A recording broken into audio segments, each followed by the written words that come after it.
नमस्कार दोस्तों, मेरा नाम डॉक्टर नगेंद्र यादव है। बर्ड्स के अंदर एक बहुत ही कॉमन प्रॉब्लम होती है इनफर्टिलिटी की, और ये कबूतरों के अंदर और तोतों के अंदर बहुत ही कॉमन होती है। कई बार तो ऐसा होता है कि आपका बर्ड्स रेगुलर अंडे देता है, 2 क्लच 3 क्लच 4 क्लच रेगुलर देगा। उसके बाद से आप अचानक देखेंगे कि आपके बर्ड्स ने अंडे देना बंद कर दिया है। आप समझ नहीं पाते हो कि ऐसा क्यों हुआ है। आपको लगता है कि हो सकता है आपकी मेल में या फीमेल में कोई परेशानी आ गई। तो ऐसी परिस्थिति में जाकर आप क्या करते हो, उसकी पेयरिंग करना, चेंज करना शुरू कर देते, दूसरे यानी मेल और फीमेल आपस में चेंज करके उनका पेयर दूसरे बर्ड्स के साथ लगाने की कोशिश करते हो, लेकिन उससे भी आपकी समस्या का समाधान नहीं होता। आज इस वीडियो में मैं आपको बताऊंगा कि जो इनफर्टिलिटी की प्रॉब्लम होती है इसके क्या क्या कारण होते हैं। आप इस वीडियो को शुरू से लेकर लास्ट तक देखिएगा, क्योंकि ये एक ऐसी प्रॉब्लम है जिससे आपका बहुत सारा फाइनेंशियल लॉस होता है। जिन लोगों ने अभी तक हमारे YouTube चैनल को सब्सक्राइब नहीं किया, प्लीज जाकर के सब्सक्राइब कर लीजिए। अगर आप अपने पेट्स जैसे पक्षी, कबूतर या कछुओं के उपचार की वीडियो दवाई के नाम के साथ यदि आप देखना चाहते हो तो डिस्क्रिप्शन बॉक्स में या कमेंट सेक्शन में दिए गए लिंक पर जाकर क्लिक कीजिए और चैनल की मेंबरशिप ज्वाइन कीजिए। और यदि हम इन टिप्स को अपनाएंगे या आपको इन सिम्टम्स के बारे में पता होगा, समय रहते आप अपनी इस प्रॉब्लम को सॉर्ट आउट कर सकते हैं। देखिए, इनफर्टिलिटी का जो मेन रीजंस होता है वो होता है एक्सेस फैट इन बॉडी, यानी आपके बर्ड्स के शरीर में एक्सेस चर्बी चढ़ जाती है। क्योंकि शुरू में जब आपका बर्ड्स यंग रहता है, 1 क्लच 2 क्लच 3 क्लच तो बिल्कुल हेल्दी रहता है, लेकिन एक लंबे ड्यूरेशन के बाद आप देखेंगे कि आपका बर्ड्स 3-4 साल से आपके पास है तो उस एज में जाकर को अंडे देने बंद करता है।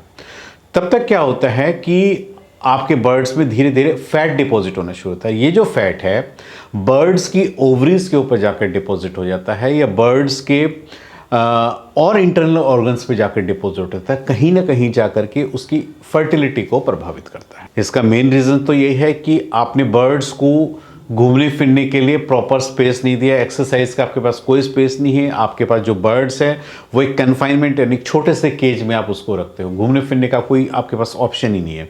तो धीरे धीरे क्या होगा, जब बर्ड्स को एक्सरसाइज का मौका ही नहीं मिलेगा, उसको फिजिकल एक्टिविटीज़ करने का कोई चांस नहीं मिलेगा, तो आपका बर्ड्स भी स्लो हो जाएगा धीरे धीरे क्या है। और उसकी डाइट में आपने सीड्स के अलावा कभी कोई चीज़ दी नहीं है। आपको पता है कि जो सीड्स होते हैं, दाने होते हैं, ये 100% फैट होता है, यानी आप उसकी डाइट में फ्रूट्स वेजिटेबल बिल्कुल कट ऑफ करके उसको 100% आपने सीड्स की डाइट पे यदि आपने रखा हुआ है, तो ये जो सीड्स जब आप उसकी डाइट में दे रहे हो, स्पेशली पैराकीट्स में, तोतों के केस में, तो वो क्या है धीरे धीरे जाकर के बॉडी के यूट्रस, ओवरीज और उसके जितने इंटरनल ऑर्गन्स हैं उन पर डिपॉजिट होना शुरू हो जाता है, और वहाँ से बर्ड्स का बॉडी वेट बढ़ता है। बर्ड्स को मीटिंग में भी दिक्कत होती है, यानी बर्ड्स मेल फीमेल की प्रॉपर पेयरिंग नहीं हो पाती, और उससे क्या है कई बार फीमेल जब पेयरिंग सही से नहीं होती, फीमेल अंडा भी देती है लेकिन अंडा फर्टाइल नहीं होता, क्योंकि मेल और फीमेल में इतना एक्सेस में फैट है, फिजिकली एक्टिव नहीं हो पाते मेल और फीमेल। दूसरा जो इनफर्टिलिटी का सबसे बड़ा प्रॉब्लम जो देखा गया है, जिसका कि ध्यान हमारी तरफ बिल्कुल भी नहीं जाता है, हम लोग जो बर्ड्स का सिलेक्शन करते हैं वो अपने ही स्टॉक में से मेल और फीमेल के पेयर बनाने शुरू कर देते हैं। और आपको पता है ये सब इसका जो मेन रीजंस होता है इनब्रीडिंग। इनब्रीडिंग का मतलब होता है सेम पेरेंट्स के बच्चे यदि आगे उनके जो ब्रदर सिस्टर यदि आप उनकी पेयरिंग बनाते हैं या उसी जनरेशन से मेल फीमेल लेते हैं तो वो इनब्रीडिंग ही कहलाई, सेम है।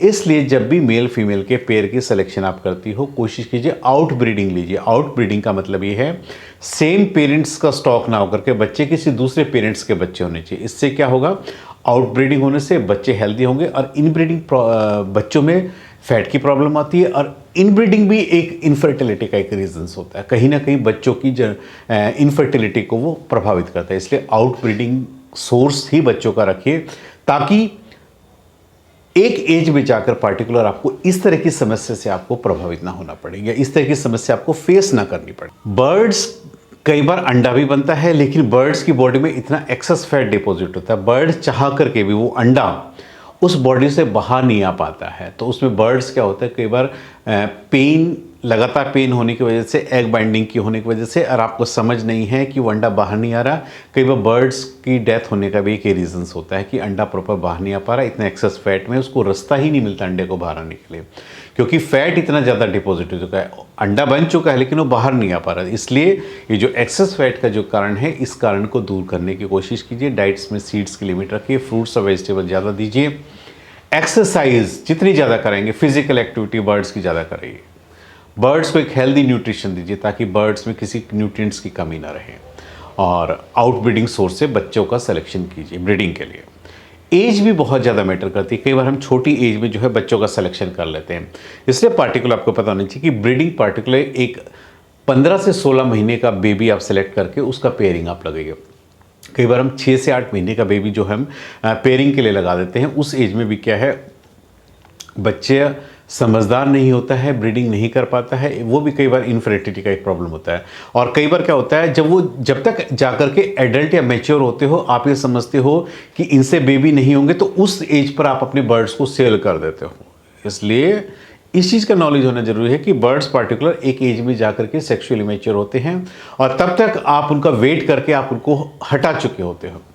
इसलिए बड़े बर्ड्स एज ग्रुप के बच्चों का सिलेक्शन कीजिए ताकि सही उम्र में जाकर के वो ब्रीडिंग कर सके और आपको रिजल्ट्स दे सके। अब बात आती है कि ये जो एक्सेस फैट आपके कबूतरों में या तोतों में जो डिपॉजिट हो गया, इस एक्स्ट्रा चर्बी को हम कैसे पिघलाएंगे या उसको ठीक करेंगे।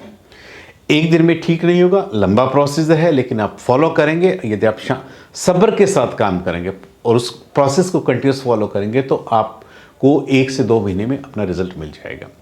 पीने के पानी में 1 जग पानी लेकर के उसमें 1 चम्मच जो है जीरा डाल दीजिए, रात भर उसको जीरे को पानी भीगने दीजिए, सुबह उठ करके जीरे के पानी को छान करके अपने बर्ड्स को दीजिए। जीरे के अंदर क्या होता है, जीरे के अंदर वो गुण होते हैं कि बॉडी के फैट को धीरे धीरे धीरे धीरे पिघलाना शुरू कर देता है।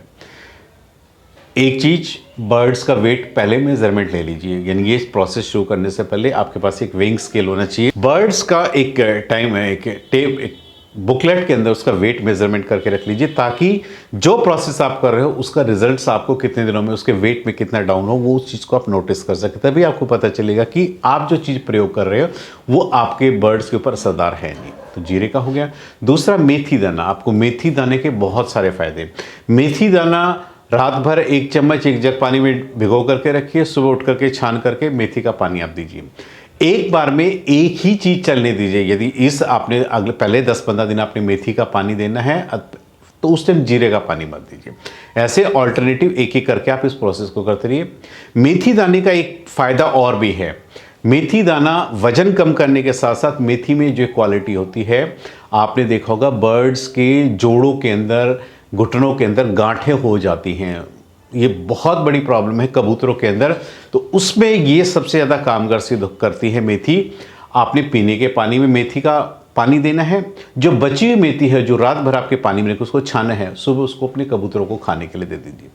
कैसी भी जोड़ों की समस्या होगी, गांठ जो बर्ड्स की यूरिक एसिड की वजह से जो गांठें होनी शुरू हुई, मेथी आप अपने बर्ड्स को रात भर भीग देंगे तो आपकी इस समस्या से भी आपको मुक्ति मिल जाएगी। यानी आपके जो बर्ड्स में जो गांठ की जो प्रॉब्लम आ रही है, जॉइंट्स की जो प्रॉब्लम है, ऑटोमेटिक अपने आप ठीक होनी शुरू हो जाएगी।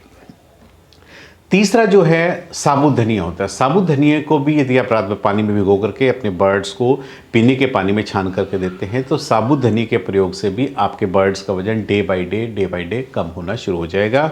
और इन 3 चीज़ों के प्रयोग से ही आप अपने बर्ड्स का वजन करके उसके बॉडी का फैट डिजोल्व कर सकते हैं। जब इनफर्टिलिटी की प्रॉब्लम को आप सॉल्व कर देंगे तो ऑटोमेटिक आपके बर्ड्स जो हैं मीटिंग के लिए फिर से तैयार हो जाएंगे, यानी आपकी जो प्रॉब्लम वो सॉर्ट आउट हो जाएगी।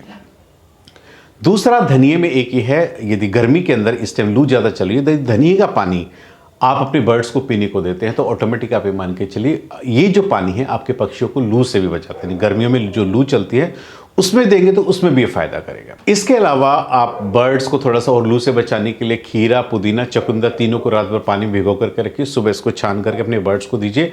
इससे भी आपके बर्ड्स जो है गर्मी में लू से बचे रहेंगे और गर्मी में बेटर फील करेंगे, यानी लू लगने से बचा सकेंगे। इस तरह का पानी आप बर्ड्स को रेगुलर पीने के लिए गर्मियों में देते हैं। तो हेल्दी बर्ड्स का सिलेक्शन कीजिए ब्रीडिंग के दौरान। क्योंकि यदि आपने बीमार पक्षी का चुनाव किया तो कहीं ना कहीं जा करके उसकी हेल्थ जब उस एज में जाएगा तो ब्रीडिंग में कहीं ना कहीं उसको आपको साइड इफेक्ट देखने मिलेंगे। बर्ड्स का सिलेक्शन सबसे मेन इंपॉर्टेंट होता है। आउट ब्रीडिंग सोर्स से बर्ड्स लीजिए, इन ब्रीडिंग का बिल्कुल भी नहीं लीजिए, ये बहुत इंपॉर्टेंट फैक्टर होता है। कोशिश कीजिए यदि आप चाहते हो कि आपके बर्ड्स रेगुलर ब्रीडिंग करते रहे तो बर्ड्स से ज़्यादा साल में केवल एक बार ही ब्रीडिंग लीजिए। एक बार ब्रीडिंग रिजल्ट लेने के बाद आपने बॉक्स नेस्ट बॉक्स हटा दीजिए, बर्ड्स को मेल फीमेल को अलग कर दीजिए, ताकि उनके अंदर जो गैप आएगा उस गैप में आपके बर्ड्स रिकवर कर सकें। क्योंकि बार बार अंडे लेने से क्या है, फीमेल कमज़ोर हो जाती है ब्रीडिंग लेने से। तो इसलिए एक बार अंडे लेकर के, क्लच लेकर के कोशिश कीजिए अगले 6 महीने तक आप बिल्कुल रेस्ट रखिए। उसके बाद बर्ड्स को फिर से पेयरिंग पे लानेंगे ताकि आपके बर्ड्स ब्रीडिंग के लिए फिर से तैयार हो सके। आज मैंने इस वीडियो के माध्यम से आपको बताया है कि बर्ड्स में ब्रीडिंग के दौरान किस किस तरह की प्रॉब्लम होती है और हम उसको कैसे सॉर्ट आउट कर सकते हैं। उम्मीद करता हूं कि आपको मेरा वीडियो पसंद आया होगा। यदि आपको मेरे वीडियो पसंद है तो प्लीज़ मेरे चैनल को सब्सक्राइब कीजिए। धन्यवाद।